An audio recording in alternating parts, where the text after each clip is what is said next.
Assalamualaikum warahmatullahi wabarakatuh. Selamat bertemu lagi dengan saya Mang Amsi dari Syariah Saham. Terima kasih sudah menyimak edisi malam ini. Jadi saya ini sambil sambil mereply beberapa chat ya. Dan ini yang paling yang di hadapan saya ini adalah tentang yang kena tipu ya teman-teman, dan saya sih berulang kali mengingatkan ya di berbagai sosial media gitu, bahwa yang namanya Mang Amsi itu tidak pernah menerima titipan dana sepeser pun begitu. Tapi ya kasusnya selalu terulang, padahal saya sudah mengingatkan di YouTube, di mana, di Instagram, di Telegram, di WA, kemudian juga di Facebook. Semua sosial media saya sudah menyatakan bahwa saya tidak pernah menerima titipan dana. Begitu ya. Jadi jangan sampai ada yang tertipu lagi nih. Jadi kata kuncinya kan saya sering bilang, halo gitu. Halo itu halal, legal, logis. Jadi cara menangkal investasi bodong atau penipuan itu tanyakan 3 hal. Halo, halal, legal, logis. Halal, pastikan kehalalannya. Berarti ada fatwa MUI, ada logo MUI, ada DSN MUI, itu halal. Kemudian legal, ada izin dari OJK. Benarkah perusahaannya ada izin dari OJK atau tidak? Dan saya yakin teman-teman itu sudah melek dengan digital. Dari kasat mata aja sudah ketemu, sudah ketahuan mana yang editan, mana yang Photoshop, mana yang menggunakan Corel. Misalnya ada bukti rekening, ada misalnya modusnya kan titipan dana dari 10 juta menjadi berapa untungnya 20% dalam sehari. Seperti itu kan. Kemudian memperlihatkan logo Syariah Saham, foto saya juga. Kemudian juga setelah itu, dan bisa dicek kan, bisa dilacak ya sebenarnya. Jadi itu dari sisi halal dan legalnya. Kemudian logis nggak kira-kira sehari bisa ratusan persen, sebulan bisa balik modal plus bunganya dan seterusnya.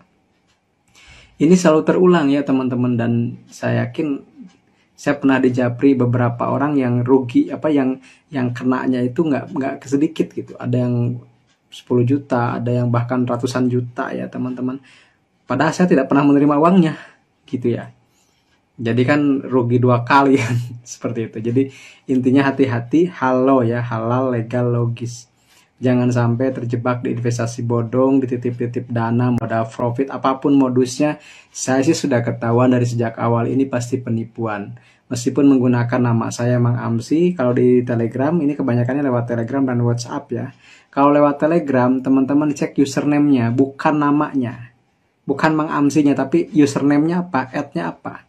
Kalau saya pasti Mang Amsi itu @Mang Amsi, Syariah Saham @Syariah Saham, Saham Syariah @Saham Syariah. Selain itu adalah bodong, misalnya Mang Amsal, I-nya diganti dengan L, kan bisa tuh, I itu L kecil tuh seperti I kan, Mang Amsal padahal. Atau Mang Amsi I-nya 2. Atau Mang Amsi 01, ada Mang Amsi, Mang underscore Amsi, banyak lah. Tapi intinya satu teman-teman, karakter tuh nggak bisa dibohongi. Ya nanti teman-teman kalau ada yang ngaku-ngaku nama Mang Amsi, tanya aja pakai bahasa Sunda lemes. Yang namanya Mang Amsi asli bahasa Sundanya lemes karena orang Cianjur. Makanya salah satu tips dan triknya, coba tanya pakai bahasa Sunda yang lemes. Penipu itu nggak bisa ngomong bahasa Sunda biasanya. Terus ada yang sampai ya teman-teman, ada yang sampai bikin KTP, namanya nama saya, kemudian fotonya foto saya juga. Tapi uniknya, mohon maaf ya, agamanya bukan Islam, kemudian sukunya bukan warga negaranya bukan Islam, bukan Indonesia maksud saya. Jadi di situ ada KTP namanya Asep Muhammad Islam, kemudian fotonya foto saya seperti itu, kemudian agamanya Kristen kalau tidak salah, kemudian warga negaranya Chinese. Padahal saya nggak ada wajah-wajahnya Chinese kan. Dari situ aja sebenarnya teman-teman udah ngecek ini penipuan. Tapi kenapa juga ketipu ya? Tadi karena ada keserakahan di situ. Keserakahan bisa mengalahkan kewarasan. Maka waras itu harus dibarengi dengan wara ya. Wara itu dalam istilah tasawuf itu berhati-hati dalam mengkonsumsi atau mempraktikkan tindakan praktek-praktek muamalah gitu. Jadi lebih berhati-hati saja. Oh ini penipuan, ini mah nggak jelas kan seperti itu. Jadi kembalinya benteng terakhirnya itu ada di dalam diri kita sendiri. Oke ya, itu pengantarnya. Jadi karena saya sambil ngejawabin yang japri gitu. Mang, ini Mang Amsi bukan. Jadi ini modus yang terbaru ya teman-teman, hati-hati kalau di Telegram ada namanya Mang_Amsel. Jadi I-nya itu pakai L. I-nya itu pakai L kecil. Itu bukan saya. Ya. Apapun namanya Mang Amsi, tapi username-nya bukan @Mang_Amsi, itu bukan saya. Jadi ciri khasnya saya tidak pernah menerima titipan dana dan bisa diajak ngobrol bahasa Sunda lemes atau ngobrol dengan huruf Arab karena saya guru bahasa Arab. Jadi kelihatan dari awal kalau penipu itu seperti apa ya. Dan mohon maaf, banyak yang tertipu, sebagian juga ada yang berprofesi sebagai pendidik juga, kemudian karena dia percaya Om Amsi kan guru juga kan, seperti itu. Kemudian mohon maaf juga ada yang berprofesi sebagai bahkan misalnya dosen atau apa, karena tadi Mang ini temennya Mang Amsi. Saya bilang saya nggak kenal. Jadi dia juga pakai namanya itu nama teman saya, dan nama teman saya pun dipalsukan. Jadi sekarang itu kita tidak boleh mempercayai siapapun, termasuk saya pribadi gitu. Jadi di pasar modal itu tidak ada yang bisa dipercaya, katanya kan seperti itu. Jadi intinya kembali ke teman-teman, kembali ke keyakinan, kembali ke kewarasan. Kalau kita masih waras, insya Allah nggak akan tergoda. Saya setiap hari, hampir setiap hari saya dimasukkan ke grup-grup nggak jelas tentang investasi dan penipuan. Tapi saya report aja karena nggak tertarik gitu. Makanya kalau bagi saya teman-teman, investasi itu bukan cara cepat kaya, tapi cara konsisten kaya gitu. Kadang kita kan suka lupa tuh. Kadang kita suka ingin get quick rich scheme gitu. Makanya karena kebanyakan manusia ingin cepat kaya, maka penipu semakin mendapat banyak korban. Karena penipu itu sebenarnya memanfaatkan sisi psikologis terlemah manusia. Itulah keserakahan. Seperti itu ya. Oke, lanjut. Saya alhamdulillah di malam ini saya dapat, bukan endorsan ya. Saya kan waktu di akhir Oktober kemarin saya diminta oleh LPDP untuk menjadi juri di Pitching Day untuk Entrepreneurship Award 2021, di mana itu finalisnya ada 10 startup dan saya diminta menjadi juri. Saya pun kaget, kenapa? Karena saya nggak punya startup gitu ya, dan saya bukan dosen di bidang entrepreneurship, tapi saya diminta untuk menjadi juri tingkat nasionalnya gitu. Tingkat nasional ada 10 finalis, bergerak di bidang pendidikan, ada di bidang pangan, ada di bidang kesehatan, dan ternyata kalau nggak salah juaranya itu di bidang kesehatan ya, layanan kesehatan, karena mungkin sekarang lagi uptrend lah seperti itu. Nah, sebagai souvenirnya saya diberikan kaos ini, LPDP ya, terima kasih, Lembaga Pengelola Dana Pendidikan, ini 2000 LPDP Kementerian Keuangan, dan kebetulan alhamdulillah saya mendapat rezeki pernah menjadi awardee-nya angkatan kelima tahun 2013 sampai 2015. Dan saya mendapatkan beasiswanya di UIN Jakarta waktu itu, magister pendidikan agama dan pendidikan di UIN Jakarta. Kenapa saya harus berawal dari LPDP ini? Karena ketika saya menempuh LPDP ini, saya mendapat cuti dari kedinasan saya, dari tugas sebagai guru bahasa Arab di Man3 Cianjur. Saya cuti 2 tahun dan saya mendapat tugas belajar.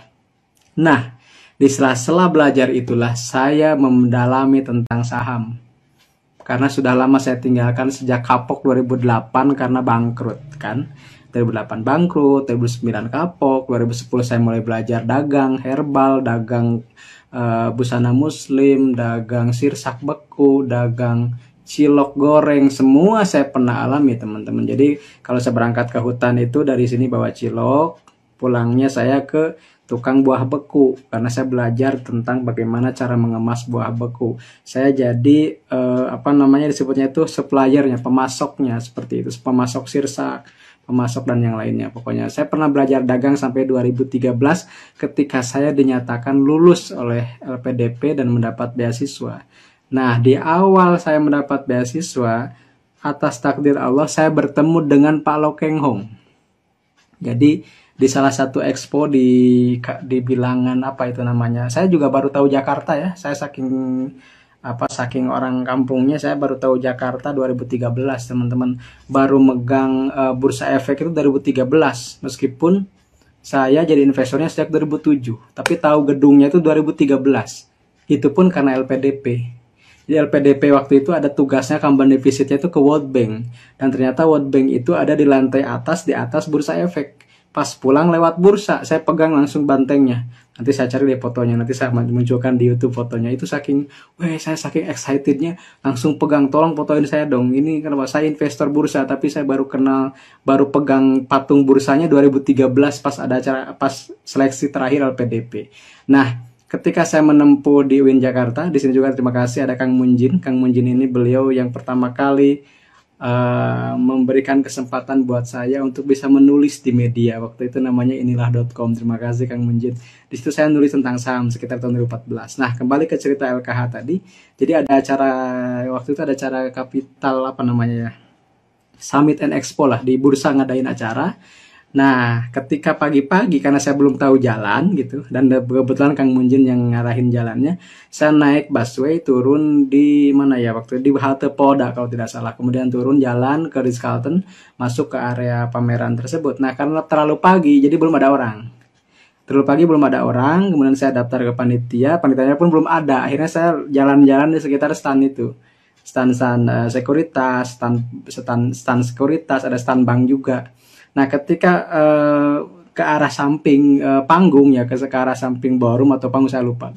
Di situ saya melihat ada orang yang masuk gitu. Dan seketika itu saya lihat ini kayaknya Pak Lokengong ya. Karena sebelumnya saya sudah pernah baca tentang Pak LKH 2011 2012 baru lewat media online kan, baru lewat Google gitu. Nah, ketika saya lihat fotonya kemudian saya akurkan ini orangnya bener Pak LKH deh gitu kan. Nah, akhirnya saya deketin. Nah, saking ya kan saya orang kampung ya, saya nanya, Pak mohon maaf Bapak dengan Pak Lokengong ya gitu kan. Kemudian, oh iya Asep, karena Pak dia manggil Asep kan saya pakai name tagnya Asep kan ketahuan itu. Oh Asep ya, ya Pak, gimana Pak, gimana Asep? Alhamdulillah Pak, Bapak mau ngisi acara ya di sini ya Pak, ya Asep nanti agak siangan. Terus saya nanya, kenapa Pak terlalu pagi nih datangnya gitu. Jadi sebenarnya takdirnya itu mempertemukan saya karena saya terlalu kepagian datang gitu. Dan ternyata Pak LKH itu punya kebiasaan kalau ada acara dia selalu beliau lebih datang lebih awal. Itu yang saya contoh terus sampai hari ini. Kalau mau acara saya standby maksimal atau paling telat setengah jam atau 15 menit sebelumnya sudah ada di tempat gitu. Kecuali panitianya agak lambat. Kalau Zoom saya selalu standby sebelumnya. Nah, jadi Pak LKH ini nanya gitu, ngobrol, kemudian saya dari mana? Saya bilang saya lagi kuliah Pak di UIN Jakarta, tapi saya tinggal di Cianjur gitu. Kemudian terus saya kan excited ya, saya ketemu salah satu idola saya waktu itu. Kemudian saya minta gini izinnya tuh, Pak boleh saya foto Bapak ya gitu kan. Padahal HP saya itu jelek Pak, teman-teman. HP saya itu kalau nggak salah masih Samsung Duos gitu. Jadi fotonya itu kualitasnya jelek, makanya nanti kalau teman-teman nanti lihatin ya saya fotonya. Fotonya itu nggak jelas, buram. Karena emang HP-nya belum punya foto yang bagus waktu itu. Nah akhirnya beliau itu gini ngomongnya, Sep jangan difoto sendiri dong, fotonya sama saya. Gitu. Fotonya sama saya. Tapi Pak, nggak ada yang motoin kan sebenarnya. Terus dia manggil yang lagi sapu-sapu gitu, lagi bagian cleaning service. Mas, maaf mas, ini tolong fotoin saya sama Asep. Nah jadi saya difotoin sama cleaning service waktu itu.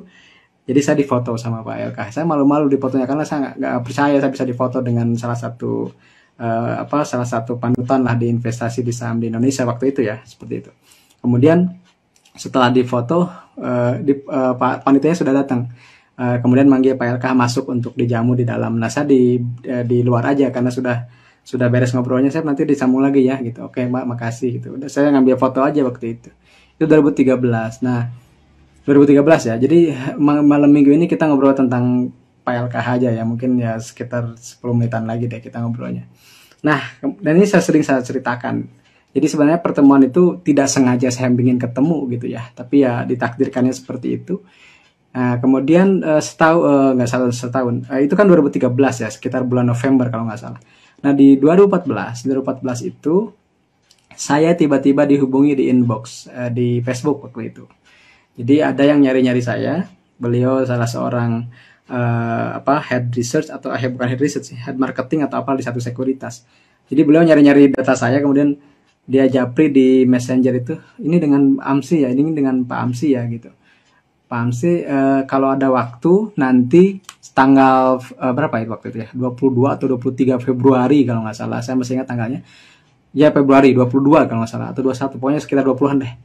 20-an Februari 2014 itu akan ada acara Lok Heng Hong di Central Park, katanya seperti itu. Jadi kalau Pak Amsi ada waktu, kami tunggu gitu. Karena Pak LKH mau ngobrol. Wah, saya kaget kan. Pak LKH mau ngobrol apa dengan saya gitu kan. Kan kita baru pertama kali ketemu dan saya belum punya nomor kontaknya, makanya Pak LKH nyari-nyari orang yang bisa menghubungi saya waktu itu ya. Nah, kemudian singkat cerita, saya berangkat hari itu pas ada acara tersebut, saya berangkat dari pagi. Dari rumah jam 7 atau jam 8 gitu, pagi, sangat pagi. Dan sampai di Jakarta itu jam 16. 9 jam. Dari Cianjur ke Jakarta 9 jam karena macet di puncak total. Dan ketika saya datang ke acaranya mau selesai. Acaranya mau selesai, kemudian setelah saya datang, saya ke panitianya ngomong, mau ketemu Pak yang tadi yang saya sebut ya, yang ngobongi saya. Oh iya Pak, langsung aja. Kemudian waktu itu ketemu sama yang orang sekuritas tersebut, kemudian Pak Amsi ya, iya Pak, ditunggu dulu ya, nanti Pak Eka mau ngobrol sama Pak Amsi katanya gitu. Pak Eka lagi closing statement di depan. Kemudian setelah itu beres. Nah, akhirnya saya nyamperin ke beliau karena disuruh ke depan. Weh, maaf Mas Sep, gimana kabarnya? Kamu ada Mang, pakai bahasa Sunda sedikit gitu. Alhamdulillah Pak. Kenapa telat? Ceritain, saya kan sama macet gini. Oke. Kemudian beliau ngajak makan ke bawah dari saya juga ke Central Park hampir tersesat ya, maklum ya, nggak tahu juga Central Park sebelah mana kan gitu. Jadi teman-teman kalau yang nggak percaya saya tinggal di kampung ya boleh cek aja lah di Google ya gitu, Mang Amsi itu dari mana gitu. Kemudian saya diajak Pak LKH, dan itu waktu itu ada wartawan banyak, ada wartawan, ada teman-teman mahasiswa yang mau nanya juga. Tapi Pak LKH ngomong gini, oh, oke, mohon maaf ya, saya mau ngobrol nih sama Asep dulu gitu. Saya mau ngobrol. Nah, akhirnya saya berdua jalan dari ruangan tersebut keluar, kemudian masuk ke lift. Kita berdua di lift tersebut. Kemudian nanya, saya udah misalnya tanya aja lah gimana kabar keluarga dan seterusnya, gini. Nah, di sepanjang jalan sambil nyari tempat makan, Pak LKH itu ngobrol begini. Mudah-mudahan saya nggak salah ya, Pak LKH, nanti kalau menyimak ini mohon diluruskan gitu ya. Jadi Pak LKH ini pernah ketemu dengan seseorang, dan ternyata Pak LKH ini sering waktu itu suka baca blog saya mangamsi.com waktu itu. Saya belum punya syariahsaham.com loh waktu itu. Syariah saham kan 2015 ya, ini kajian 2014 kan. Jadi jauh sebelum ada syariah saham ya. Jadi jauh sebelum ada syariah saham, saya punya mangamsi.com. Mangamsi.com itu saya menceritakan pertemuan pertama dengan Pak LKH di Ritz-Carlton tersebut gitu ya. Nah, kemudian Pak LKH itu baca cerita saya, padahal cerita saya sederhana aja.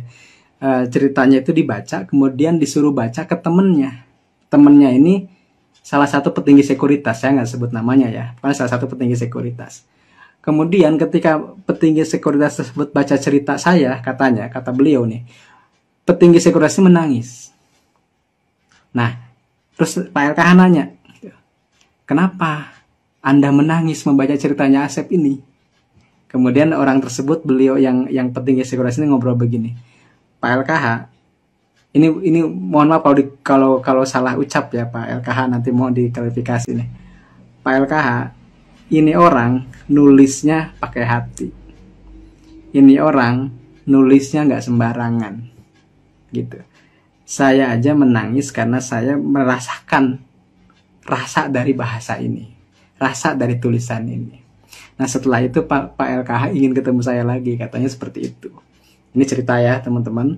Jadi saya itu nggak kenal sama sekali dengan Pak LKH sebelumnya.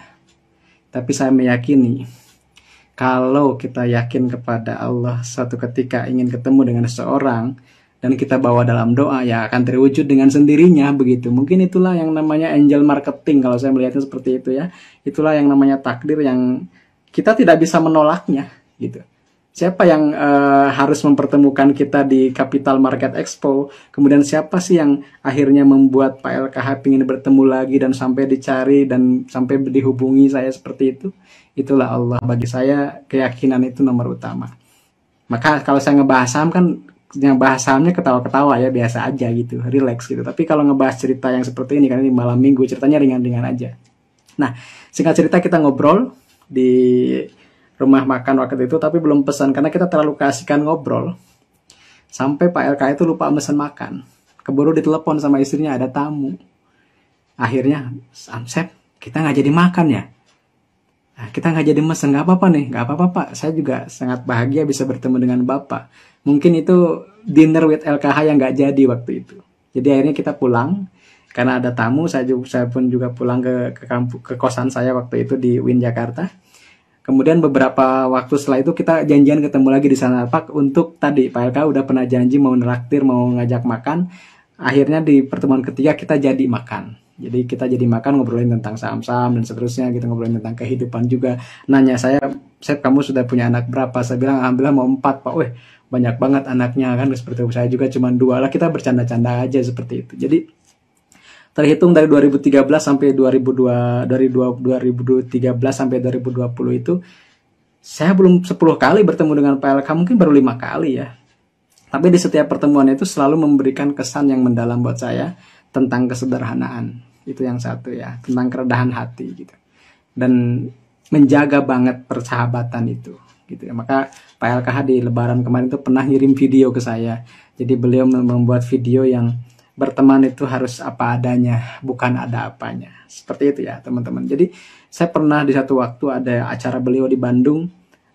Saya kesiangan seperti biasa karena saya jauh kan tempatnya. Kemudian Pak LK sudah nitipin ke panitianya itu kalau ada teman saya yang namanya Asep dari Cianjur, tolong dikasih masuk, karena saya kan waktu itu ikutnya sebagai peserta biasa gitu. Tapi akhirnya saya satu meja dengan beliau di Bandung waktu itu.